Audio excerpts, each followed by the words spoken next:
Carrefour Emploi, Algérie 2016, vous souhaite la bienvenue.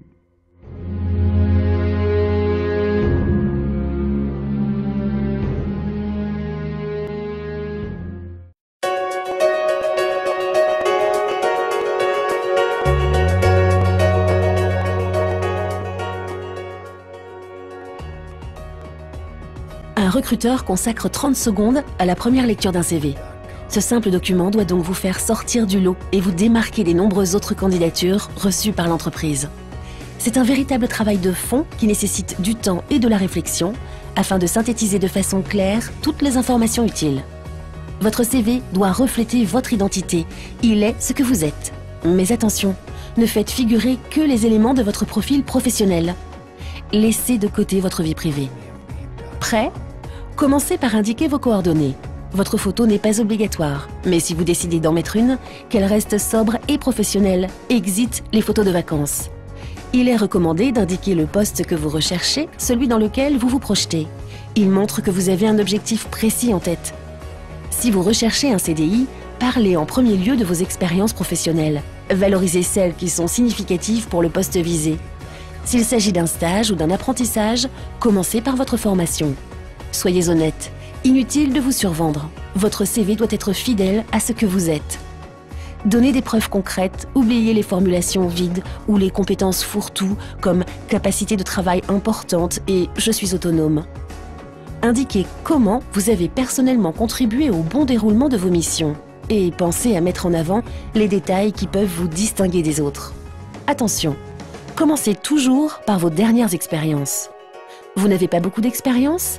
Qu'à cela ne tienne, mettez en avant les activités au cours desquelles vous avez développé des compétences professionnelles.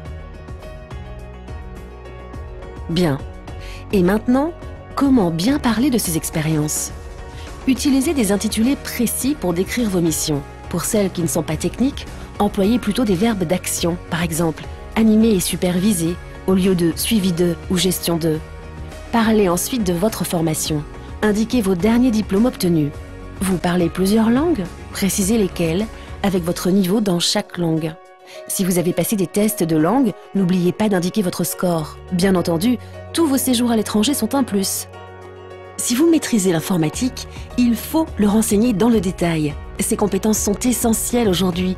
Quel logiciel maîtrisez-vous ? Même les réseaux sociaux peuvent être de la partie. D'autres choses ? Oui, vos centres d'intérêt.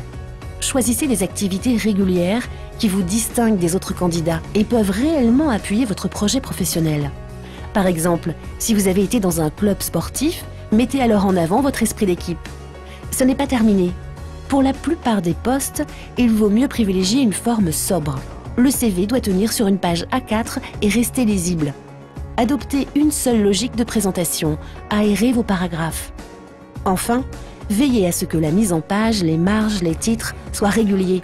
N'utilisez que 2 polices au maximum, n'abusez ni du gras, ni de l'italique, ni du soulignage. Terminé ? Vérifiez bien l'orthographe et la syntaxe. Faites-le relire. Plusieurs avis valent mieux qu'un. Votre CV est prêt à être envoyé. Pensez à l'envoyer en PDF pour qu'il soit lu sur tout type d'ordinateur. Relisez bien l'email et la lettre de motivation qui l'accompagnent et préparez-vous d'ores et déjà pour un éventuel entretien d'embauche.